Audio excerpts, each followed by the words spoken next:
Star plus के serial Pandya store में आज धरा बन गई है डोसे वाली। और देखे तो जरा कैसे उसने लगा लिया है ये ठेला और बेच रही है डोसे।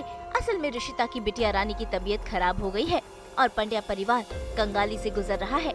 ऐसे में पैसे इकट्ठा करने के लिए धरा ने ये आइडिया लगाया है। ऐसे में पूरा पंड्या परिवार उसका साथ भी दे रहा है।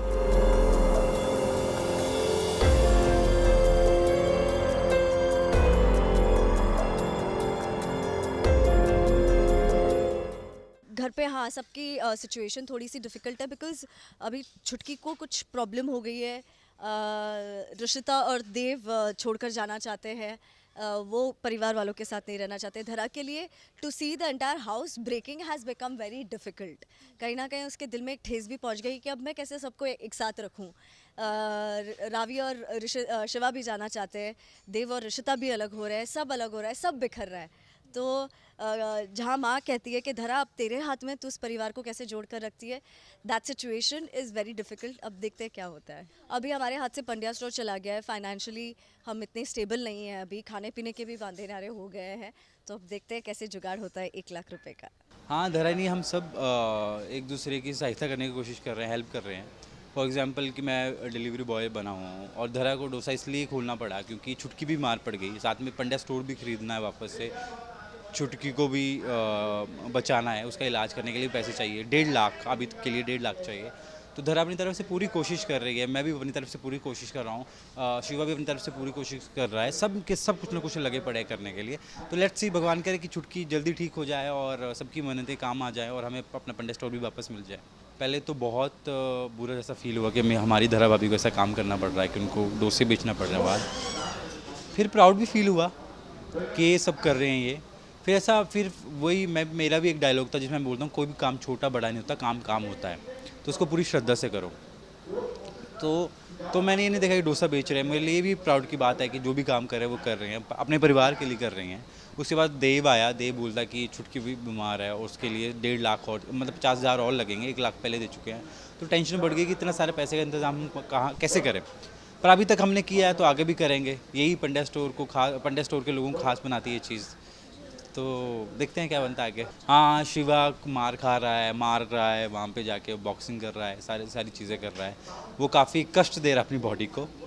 बट लेट्स सी कि क्या बनता है आगे उसकी लाइफ में। वो क्या करता है, वो फाइटिंग छोड़ता है या नहीं छोड़ता है, या फिर उसको पैसे मिलते हैं कि नहीं मिलते हैं, या फिर मैं हमेशा डिलीवरी बॉय तो नहीं बन के रह जाऊँगा। कई चीज़ें हैं, हमें पंड्या स्टोर मिलेगा कि नहीं मिलेगा, हम लोग क्या करेंगे, तो कुछ आइडिया नहीं है अभी। सस्पेंस है हम लोगों के लिए भी।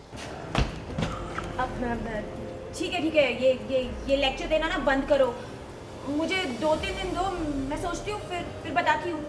तो वहीं दूसरी तरफ श्वेता पंड्या स्टोर बेचने की फिराक में है। उसे चाहिए पंड्या स्टोर के 50 लाख रुपए, लेकिन उसे ये डील मिल नहीं पा रही।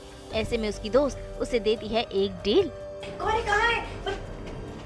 50 लाख मैंने कब कहा श्वेता? हाँ, 12 लाख मिल सकते हैं तुझे। एक आकी 12 लाख? हाँ, कोई भीख दे रहा है या दुकान खरीद रहा है? मजाक चल रहा है क्या? पैसे के बारे में मैं मजाक नहीं करती श्वेता। झोपड़े के पहले मैं एक दुकान के बाहर सोती थी, तो मैंने उसको तेरे इस दुकान के बारे में बताया, तो वो 12 लाख देने के लिए तैयार हो गया। मुझे 50 चाहिए, 50 लाख। और मिल तो फ़िलहाल मुझे कुछ नहीं रहा है, पर काकी मेरी पुरानी दोस्त, मेरी हमसफ़र थी जो जब मैं भिखारी थी तब काकी ने मेरा बहुत साथ दिया है। उन्होंने बहुत अच्छा ऑफ़र लाया। कितने का लाया आपने? 12 लाख का। पर मुझे 12 लाख नहीं चाहिए, मुझे 50 लाख चाहिए। मतलब 12 लाख में क्या होगा मेरा? कहाँ जाऊँगी मैं? मेरे पास कोई ऑप्शन नहीं है क्योंकि 50 लाख में कोई ख़रीद नहीं रहा। तो जो भी ऑफ़र आ रहे हैं बहुत कम के आ रहे हैं। 5 लाख का आया, 10 लाख का आया। वैसे काकी का ऑफ़र उतना बुरा नहीं है 12 लाख, तो मैं भी कंसिडर करूं। क्या करना चाहिए मुझे काकी? करने तो चाहिए, आखिर मेरा भी तो उसमें कुछ हिस्सा मिलना। My God! और मतलब वो छोड़ो, 12 लाख मुझे दिलवाएंगी और बोलती है 1 लाख रुपए मुझे मतलब 12 में से 1 इनको दे दूंगी। मेरे पास क्या बचा? 11 उसमें से थोड़ा बहुत tax wax GST VST cut के मेरे पास क्या आएगा यार? कुछ भी नहीं आएगा। कुछ भी नहीं आएगा कैसा है? फोकट में 11 लाख मिल रहे हो, कम है क्या? 10,000 में मान जाओ काकी। तो हाँ, बस यही चल रहा है। हाँ, पर वैसे मुझे स्टोर से कोई ऐसा कुछ है नहीं, लगाव वगैरह नहीं है। मैं तो किसी को आने भी नहीं देती हूँ, भटकने भी नहीं देती हूँ। अभी एक भाई साहब आ गए थे ज़ीरा खरीदने के लिए 10 रुपये का। मैंने कहा पागल हूँ क्या, 10 रुपये का ज़ीरा? यहाँ मतलब लाखों की बात चल रही है, तुमको 10 रुपये का ज़ीरा चाहिए?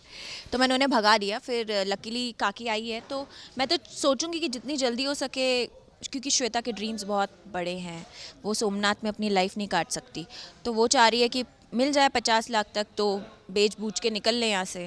हाँ, मतलब एक्सपीरियंस से कह रहे हैं ये कि मानना चाहिए, इन्होंने तो बहुत देखे होंगे ऐसे आए गए। मुझे बोल के भी गई, अरे तुझ जैसे बहुत देखे हैं, मतलब देखा है कि कभी वक्त पलट जाता है। क्या डायलॉग था? हाँ, तो क्या है कि किसी की औकात बताने के पहले 100 बार सोच लेनी चाहिए। बोल नहीं सकते, कभी किसी की औकात बढ़ जाएगी, किसी की कम हो जाएगी, है ना। हाँ, तो ये डायलॉग जो इन्होंने मारा है, मतलब मेरे को लग गया कि हाँ यार, जितना भी मिल रहा है लेके निकल लो अपना। मेरा क्या, मैं तो फोकट में मिली है। Concentration is on money only. हाँ, I just need money, typical money minded. Young person means typical अभी की लड़की है वो सिर्फ अपने बारे में सोचते हैं और पैसे के बारे में सोचते हैं। हाँ, पर इसका मतलब ये नहीं आप मेरी साइड ले रहे हो तो मैं आपको 1 लाख रुपए दे दूंगी, बिल्कुल भी नहीं दूंगी। 10,000 में मान जाओ। वो तो हम देख लेंगे किससे कितना निकाल। रखोगी कहाँ, चोरी हो जाएंगे आग की झोपड़ी से।